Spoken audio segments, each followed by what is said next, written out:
Williams are big enough now to hurt Mercedes. There, I said it. And if Mercedes aren't that careful, Monaco moments could easily become a trend for the rest of the season. James, I thought what we had was special. Mercedes, eh? They're in a very interesting position, aren't they? I asked you all out there, which of the top 4 teams is the most likely to give up on this season first, and Toto's team came a strong second behind Ferrari. And whilst I do imagine that Fred Vasseur's team is very, very tempted to give up on this year, John Elkann, Benedetto Vigna, they want a really decent return on their investment that they made for this year as well as next. And also, you've got the likes of Charles Leclerc telling the team, no, don't give up on this season yet. We might have something here. Since he narrowly missed out on victory, that is something Ferrari did not see coming. They thought they were going to suck around low-speed corners. Turns out they didn't. And Elkann and Vigna, they recognised that they got 2 social media juggernauts driving their car. So to give up right now, when they suddenly got some momentum after the start they've had this year, I think it would be a fool's errand, and I do think that it will compromise their run for next year, but they've really got to try and repair the damage that has been inflicted upon the Tifosi and the wider Ferrari fan base at large, so they do need quite a few more podiums, maybe even a couple of wins to ease the pain. So yeah, they're not going to pull the plug right now. Let's see what the technical directive does, because many people tip that Ferrari may actually be the least affected out of the top 4. Mercedes, in my honest opinion, there are far fewer strings attached. There are fewer reasons to keep going other than maybe just personal pride for them finally figuring out this regulation cycle. Well, it turns out they might not have, because the Imola upgrade, well, I think it's safe to say that it's not worked. And I also suspect that they did not see coming the sudden surprise form of one of their customers that had really, until recently, been pinned to near the back. And the way that Carlos and Alex are poking the bear that is Toto Wolff at the moment, it hits different compared to when McLaren beats Mercedes. Mercedes, they're relaxed about losing out to Piastri and Norris because the Woking cars, they're beating them on pure performance. Toto and co can't really argue with that. Wolff's gone on the record so many times congratulating McLaren for simply making a better car than they could. And it's not that big of a problem because Mercedes are powering that car to a constructors title, their first since 1998, so in a way, it's a little bit of a victory for Wolff's brigade as well. It's a testimony as to why they have so many customers, and why Alpine has chosen them to take up the role of Aston Martin, because there must be something to this power unit next year, so it's not all doom and gloom. Williams are proving to be a bit of a different animal, not because they're beating Mercedes on pure pace, but because they're beating them in different ways. It's a far cry to that moment in Drive to Survive where James Vowles gets the role, Toto's right there next to him saying, don't you worry James, you're going to be absolutely fine. He looked like a proud dad, and now we're getting situations just 2 years in of Toto being somewhat frustrated by his protege. So could you say that Mercedes are scared of Williams? Well, I think it's all to do with less fear toward that team, but where exactly the pain they are experiencing from Williams is being felt. McLaren decide the championship gap and define Mercedes' target, where Williams decides whether Mercedes score well or even score at all on a particular weekend. And Monaco proved to be a strong indicator of that irritation. Could easily make the difference between Mercedes maybe bagging a P7 like they did quite a few times in 2023, to them being even lucky to just get 1 point, because if Williams are having a good day and they can hold Mercedes behind legitimately, then that's a really big problem, and that is going to be something that will probably make this season to be even more painful than the last 2 seasons, because the failure for Mercedes to score anything produced one of their worst results in many years, and that was quite a big cry because neither car made it to Q3, and that had nothing to do with Williams. And it all came down to Williams responding to the call that was given to Liam Lawson, where he was the designated roadblock of this year's Monaco Grand Prix. He held everyone back, so that means Isaac Hadjar could complete his 2 pit stops and therefore retain a very decent position. Sure, he wasn't going to be beating Lewis Hamilton for 5th, but P6 for Racing Bulls, it's still not bad. Liam got something out of it too, and it resulted in that team getting their biggest points haul of a double points finish since Brazil 2019. It's been a long time coming, but they managed to make up the goods, whereas Williams, they had no choice but to provide some damage to the limitation. 3 points to their 12, it's better than nothing. All at the expense of Mercedes. And you kind of sense that Wolff is really confused in how to respond to any of this. On one hand, he congratulates his former head of strategy for bringing Williams to the fight and making use of the components that he and Mercedes provide them, but on the other hand, the decision to slow down the pack by upwards of 5 seconds a lap was met with frustration, visible frustration. Toto calling the tactic dangerous, citing that Antonelli nearly went into the back of a Williams because they were being so slow, effectively brake-checking Kimi. Then Russell, of course, frustrated, he gambled on maybe taking a 5-second penalty by cutting a chicane, and then got a drive-through penalty, probably because he was acting all flippant. Yeah, George, maybe you should have said it a little bit more like, oh, blimey, I've got a bit of an accident, I can't give the place back, and maybe he should have pulled Gasly, saying, I've got no brakes. And then you got Toto Wolff voicing out the text message that he received from James during the race as to apologising for the move that denied Mercedes some points. And you're thinking, well, why is Toto saying this out loud to everyone who will listen? Is he just, he has it printed out? And then, of course, why is James apologising? Is it just because he doesn't want to go racing? Or does he know that he's going to be getting a right roll rollicking from Wolff? But you got to admit that pretty much most of the drivers were anticipating that this would happen, including the Williams drivers. But the contrast between warmth, irritation, and resignation displayed throughout the weekend makes Toto sound unsure how tough to be with a customer team run by his former lieutenant. Sure, I doubt that Williams will regularly pose a threat to Mercedes or Ferrari this year, but there have been plenty of examples so far this year where James Vowles' pre-season desire to perhaps irritate the front runners a little bit has not only come true, it's become a fairly regular occurrence. Alex Albon has been right up there with the front-running pack, not only scoring regularly since the first Grand Prix in Australia, he has also been able to bag fairly decent 7th places, as well as a couple of top 5s, at the expense of Ferrari as well as Mercedes. Let's not forget what happened around Albert Park, him going toe-to-toe with Hamilton, legitimately, in those damp conditions, showing that there was potential in this car. And then around the Emilia-Romagna Grand Prix, we saw him and Leclerc going toe-to-toe actively for position, and the Williams winning out. Williams were in a position where they could make do with what they had, instead of just trying to hope, God, I really hope I can keep this car on the track, which they did all the time last year, and cost them 8 figures. And the weirdest thing about all of this is that nothing magic happened regarding the FW47. It was just a bunch of little things that came together at the same time. Williams, they eliminated inefficiencies, adopted proven Mercedes tech, leveraged their aero allowance, invested smartly thanks to Doralton Capital, and their 2023 prize money. The payoffs come when it all converged on a clean sheet. Lighter chassis, which is why the improvement feels abrupt on television. And it's something that we all talked about last year, when they admitted, Williams, that this car, the FW46, was 15 kilograms overweight. And if you do a little bit of Martin Brundlematics, that is about a half a second or so per lap lost to the fact that that car's a little bit bulky. If you can get rid of that, then you've immediately got yourself some lap time without having to come up with a fancy wacky doodah of a front wing or a rear wing or some other kind of part that is unbeknownst to us and then ultimately gets banned by the FIA because it's a little bit too smart and a little bit too cutting edge. All of this groundwork resulted in the car remaining relatively simple. It's not the most complex car out there, but it's bagging the points in a way that none of the other midfield packs can even come close to be emulating, at least not consistently. But I think it's quite safe to say the team is no longer destined to be contesting for the wooden spoon of the Formula One season, and instead, they're looking likely to be locking in the mantle of P5 that Aston Martin have had the last couple of years. And actually, if you look back to round 8 of 2024, Aston Martin in P5 had 44 points to their name, whereas Williams now have 54.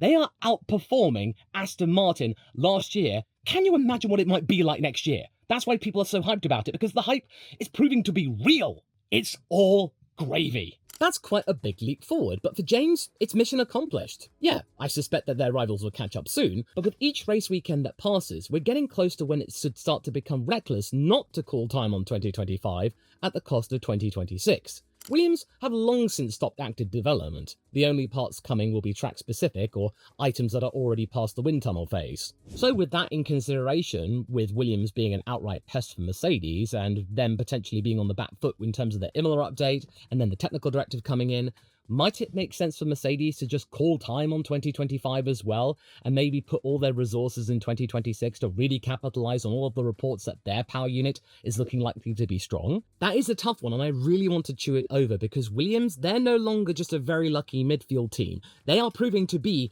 a legitimate tactical disruptor. In Monaco, they didn't need to outrun Mercedes, they just needed to get in the way, and it worked. They've stolen track position, forced mistakes, broken up Mercedes' scoring streak.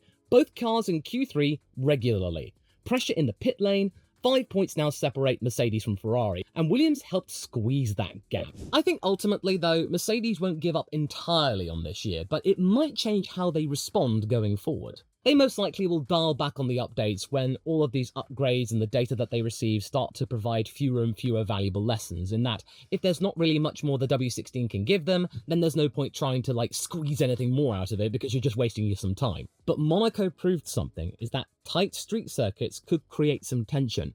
And seeing where Formula One is going right now, street tracks, it's not just Monaco. You're going to be getting more of those street tracks and then street hybrid tracks as well. And if history is destined to repeat itself, expect some more friction coming between these two teams as the season progresses, before then things quieten down when both teams fully give up on development and then concentrate on the winter to make sure there is a clear leader-loser dynamic for next year. And that Williams, hopefully, might be the one ahead of them. One team with an advantage in the wind tunnel, and one team with an advantage in the financial department. But which one is which? Well, that is something to consider, especially when you take Toto's recent words into account. That in his and Mercedes' eyes, you either win or lose. It makes no difference if you're the runner-up or propping up the front-running pack. And during this regulation cycle, the team's been in P2, P3, and P4, just sadly not P1. Here's what Toto had to say specifically for your consideration. Ahem. We don't care about McLaren. You know, we are P2 in the standings, and basically, fighting between P2 and P4. We're all in the same bundle of points. I don't sleep better if I'm P2 or P4. It's about every single race's performance, learning the tyres, taking the developments on this car that are relevant for next year, and understanding that better rather than just the position in the championship. You rarely talk about P2 in the Constructors' Championship, nor in the Drivers', so I'm not looking at that. Well, Toto, I would beg to differ somewhat, because that's not strictly true. The difference between second and fourth is bigger than Toto lets on, and I will start with the obvious. Finishing fourth means less prize money, but in return you get more time in the wind tunnel to catch up, and vice versa if you finish second. It ultimately reads as a less of a shrug of defeat, them lamenting that their rivals are simply too strong, and more of a public reset of priorities. What he is doing right now, Toto, is warning the sponsors that, hey, don't expect us to have an easy run of second place in the Constructors. We may fall down to fourth place like we are last year, but trust us, there is going to be some benefit to doing this in the long run. So just don't leave us, please. And you do got to remember it, because the terms that they had with Ineos, their previous major sponsor, the one with all of that red on there, which really clashed with the black and silver, well, that's been lessened. It's barely registering that Ineos brand. So they've really got to try and make up the difference in the long run. That if they do ultimately finish second place in the Constructors, it's not going to be distracting them from the fundamentals and making sure that they start the next regulation cycle on the right foot, instead of spending the last 4 years playing catch-up because they spent too much time in 2021 fighting Red Bull and Verstappen. They don't want to repeat that again, because I could fully understand that another reason why Toto might have been a little bit jittery is that because Williams kept Mercedes out of the top 10, it drastically reduced the amount of screen time afforded to Mercedes sponsors, which is practically a given at this point because they've been so competitive since the start of the season. One of the cars crashed out in Q1 and the other car conked out in Q2. So it's not exactly a good look for them. They've got to try and find some means to get back. And Williams are denying them that. So you could almost argue that maybe in the case of trying to get some attention, so that means their sponsors get a little bit of time on the airways, George then cuts the corner, gets a little bit of time, then gets a penalty. So that means people are talking about Mercedes. I know it's a little bit of a cynical thing, so I think there. The foam of doubt. It's a little bit doubtful, but I just thought I'd throw it out there for your consideration as well. Sure, I don't think that Mercedes will abandon the W16 wholesale today, but they will most likely stop spending big on it once this triple header is over, and the team has had time to chew over the data gathered from the Imola package, a feat which would have been hard to do at the moment, considering that we've been having 3 races in as many weeks. And that's compounded by technical director James Allison already saying that there is an internal deadline about a third of the way through the year to pivot most resources to next year, and we have reached that point in the season. Therefore, it stands to reason that the team will stick to this plan, especially considering that all of the other teams are really quaking in their boots that Mercedes will have an advantage of them in the power unit department, especially the likes of Ferrari and Red Bull powertrains. But at the same time, how Mercedes enact this decision and how Williams changes over the year and how they go forward, it could easily affect that progression. Maybe Mercedes might have to produce another big upgrade to ensure that they can remain in the hunt for the top 4, and that Williams don't keep taking points away from them and then making their situation even worse. I don't think Williams are going to be overtaking Mercedes anytime soon, but I do think the gap between 4th and 5th will maybe decrease a little bit. if Mercedes just call it quits. Because make no mistake, Williams right now are a major anomaly for all concerned. This could easily make things all the more complicated if the technical directive proves to really hinder Mercedes and Williams don't budge an inch. And maybe because of all of the shifting in where people are in the hierarchy, this might be effectively a free upgrade, a couple of tenths per lap from Williams not doing a single thing. Now, of course, until the Spanish Grand Prix has been run, Catalonia being a great judge of a car's characteristics, we will not know for sure who stands to lose or gain from the resulting stiffening of the front wings. That being said, many pundits, myself included, and many of you in the comments have pointed out to me as well, that Mercedes out of the top 4 could be the ones to really lose out with these technical directives, even more so than is expected of McLaren. Out of all of the front wings, and this is according to hearsay that I've seen in terms of coverage and you in the comments, that their wing flexes the most out of the top 4, whereas Ferrari's is the most conservative. This new front wing clampdown could easily strip away one of the tricks that Mercedes had leaned on to master W16's balance problems, something which is exacerbated even more when things get hot, hot, hot. And Spain looks likely to be hot, hot, hot. And one thing I've really noticed is that not many people are talking about who may stand to win or lose in the midfield. It's all been about the top 4 for understandable reasons because, well, there's a Constructors' Championship to fight for. And the matter of P5 right now, well, Williams at the moment have got that wrapped up. P6, well, there's not really much that people care about in terms of the fandom. For the teams, though, oh, that's a big deal. So amongst them, it's all the hubbub. But perhaps Williams' more simpler design compared to the front pack may mean they could actually gain a little bit of advantage of them and bring the midfield even closer to the front runners. That being said, Technical Directive 18 arrives after 6 months of warning, so Brackley have had time to draft a stiffer wing that could work with the car at large. The directive will hurt lap time and tyre management for all, yet the bigger story for Mercedes remains the car's core grip and weight, not just the wing. But then you need to consider that the front wing is the first part of the car that air touches. A rigid wing will most certainly increase drag, push the balance rearwards, and it could also increase surface temperatures, which then means the tyres aren't as effective, the cars slide a little bit, which then increases graining and wear. It's basically all of the stuff that the W cars recently have been loathing entirely. It will set them back in some way. How much? We will find out on Sunday. And then I just got a notification that the FIA is going to be clamping down on the skid block test, so that could be another bit of an anomaly as well. Not just the front wing stuff. So it's going to be really, really wild this weekend. It literally just pinged up. But yeah, Toto suspecting that Ferrari might actually stand to gain from this might give the Scuderia more reason to not give up on this season, because they may be able to lock in P2 and then gain some national pride back after being completely harangued. And therefore it gives me more justification that Williams will be able to stick around and prove to be a major headache for Ferrari, for Mercedes, and maybe McLaren every now and again if they really do end up being nobbled by these rules. And, of course, maybe Yuki Tsunoda, if he continues to fail to qualify properly. Because they have a clear, stable baseline that they understand well, while Mercedes have been, and will keep on, chasing answers with constant part changes and more limited wind tunnel time. Them choosing to get the most out of a package that the drivers already know well, and know can score well. That kind of confidence, compared to what the team expected just a few months ago, is another string to their bow. Because as far as Williams is concerned, anything higher than a P9 or a P10, that's a brilliant win. Whereas a P9 for Mercedes, that's an absolute disaster. Because in trying to chase the peak and finally putting to bed all of the demons that have been plaguing them this entire cycle,